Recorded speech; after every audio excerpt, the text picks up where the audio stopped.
ओम श्री गणेशाय नमः। ओम गं गुरुवे नमः।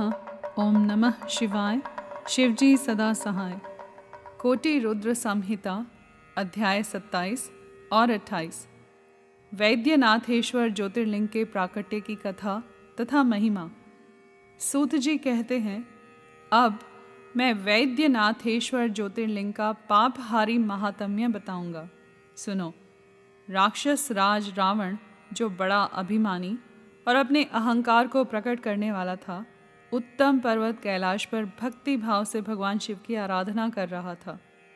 कुछ काल तक आराधना करने पर जब महादेव जी प्रसन्न नहीं हुए, तब वह शिव की प्रसन्नता के लिए दूसरा तप करने लगा। पुलस्त्य कुल नंदन श्रीमान रावण ने सिद्धि के स्थानभूत हिमालय पर्वत से दक्षिण वृक्षों के भरे हुए वन में पृथ्वी पर एक बहुत बड़ा गड्ढा खोदकर उसमें अग्नि की स्थापना की और उसके पास ही भगवान शिव को स्थापित करके हवन आरंभ किया।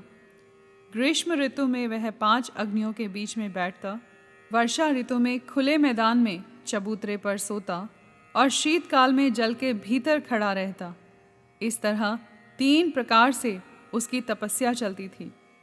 इस रीति से रावण ने बहुत तप किया, तो भी दुरात्माओं के लिए जिनको रिझाना कठिन है, वे परमात्मा महेश्वर उस पर प्रसन्न नहीं हुए। तब महामनस्वी दैत्यराज रावण ने अपना मस्तक काटकर शंकर जी का पूजन आरंभ किया। विधि पूर्वक शिव की पूजा करके वह अपना एक एक सिर काटता और भगवान को समर्पित कर देता था। इस तरह उसने क्रमशः अपने 9 सिर काट डाले। जब एक ही सिर बाकी रह गया, तब भक्त वत्सल भगवान शंकर संतुष्ट एवं प्रसन्न हो वहीं उसके सामने प्रकट हो गए। भगवान शिव ने उसके सभी मस्तकों को पूर्ववत निरोग करके उसे उसकी इच्छा के अनुसार अनुपम उत्तम बल प्रदान किया। भगवान शिव का कृपा प्रसाद पाकर राक्षस रावण ने नतमस्तक हो हाथ जोड़कर उनसे कहा, देवेश्वर प्रसन्न होइए, मैं आपको लंका में ले चलता हूँ। आप मेरे इस मनोरथ को सफल कीजिए, मैं आपकी शरण में आया हूँ।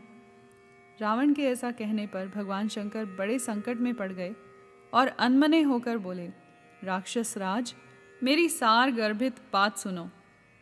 तुम मेरे इस उत्तम लिंग को भक्ति भाव से अपने घर को ले जाओ, परंतु जब तुम इसे कहीं भूमि पर रख दोगे, तब यह वहीं सुस्थिर हो जाएगा, इसमें संदेह नहीं है। अब तुम्हारी जैसी इच्छा हो वैसा करो। सूत जी कहते हैं, ब्राह्मणों, भगवान शंकर के ऐसा कहने पर राक्षस राज रावण बहुत अच्छा कहकर वह शिवलिंग साथ लेकर अपने घर की ओर चला, परंतु मार्ग में भगवान शिव की माया से उसे मूत्रोत्सर्ग की इच्छा हुई। पुलस्त्य नंदन रावण सामर्थ्यशाली होने पर भी मूत्र के वेग को रोक न सका। इसी समय वहां आसपास एक ग्वाले को देखकर उसने प्रार्थना पूर्वक वह शिवलिंग उसके हाथ में थमा दिया और स्वयं मूत्र त्याग के लिए बैठ गया। एक मुहूर्त बीतते बीतते वह ग्वाला उस शिवलिंग के भार से अत्यंत पीड़ित हो व्याकुल हो गया। तब उसने उसे पृथ्वी पर रख दिया। फिर तो वह हीरकमय शिवलिंग वहीं स्थित हो गया। वह दर्शन करने मात्र से संपूर्ण अभीष्टों को देने वाला और पाप राशि को हर लेने वाला है। मुने, वही शिवलिंग तीनों लोकों में वैद्यनाथेश्वर के नाम से प्रसिद्ध हुआ, जो सत्पुरुषों को भोग और मोक्ष देने वाला है। यह दिव्य उत्तम एवं श्रेष्ठ ज्योतिर्लिंग दर्शन और पूजन से भी समस्त पापों को हर लेता है और मोक्ष की प्राप्ति कराता है। यह शिवलिंग जब संपूर्ण लोगों के हित के लिए वहीं स्थित हो गया, तब रावण भगवान शिव का परम उत्तम वर पाकर अपने घर को चला गया। वहां जाकर उस महान असुर ने बड़े हर्ष के साथ अपनी प्रिया मंदोदरी को सारी बातें कह सुनाई। इंद्र आदि संपूर्ण देवताओं और निर्मल मुनियों ने जब यह समाचार सुना, तब वे परस्पर सलाह करके वहां आए। उन सब का मन भगवान शिव में लगा हुआ था। उन सब देवताओं ने उस समय वहां बड़ी प्रसन्नता के साथ शिव का विशेष पूजन किया। वहां भगवान शंकर का प्रत्यक्ष दर्शन करके देवताओं ने उस शिवलिंग की विधिवत स्थापना की और उसका वैद्यनाथ नाम रखकर उसकी वंदना और स्तवन करके वे स्वर्गलोक को चले गए। ऋषियों ने पूछा, सूत जी, जब वह शिवलिंग वहीं स्थित हो गया तथा रावण अपने घर को चला गया, तब वहाँ कौन सी घटना घटित हुई, यह आप बताइए।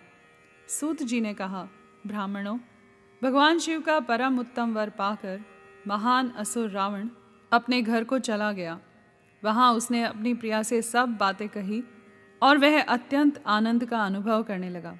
इधर इस समाचार को सुनकर देवता घबरा गए कि पता नहीं यह देवद्रोही महादुष्ट रावण भगवान शिव के वरदान से बल पाकर क्या करेगा। उन्होंने नारद जी को भेजा। नारद जी ने जाकर रावण से कहा, तुम कैलाश पर्वत को उठाओ, तब पता लगेगा कि शिव जी का दिया हुआ वरदान कहाँ तक सफल हुआ। रावण को यह बात जच गई। उसने जाकर कैलाश को उखाड़ लिया। इससे सारा कैलाश हिल उठा। तब गिरिजा के कहने से महादेव जी ने रावण को घमंडी समझकर इस प्रकार शाप दिया। महादेव जी बोले, अरे अरे दुष्ट भक्त, दुर्बुद्धि रावण, तू अपने बल पर इतना घमंड मत कर।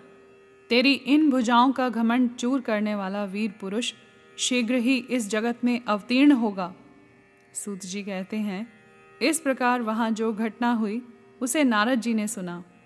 रावण भी प्रसन्नचित हो जैसे आया था उसी तरह अपने घर को लौट गया।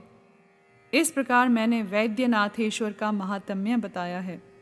इसे सुनने वाले मनुष्यों का पाप भस्म हो जाता है। यहाँ पर अध्याय 27 और 28 समाप्त हुए।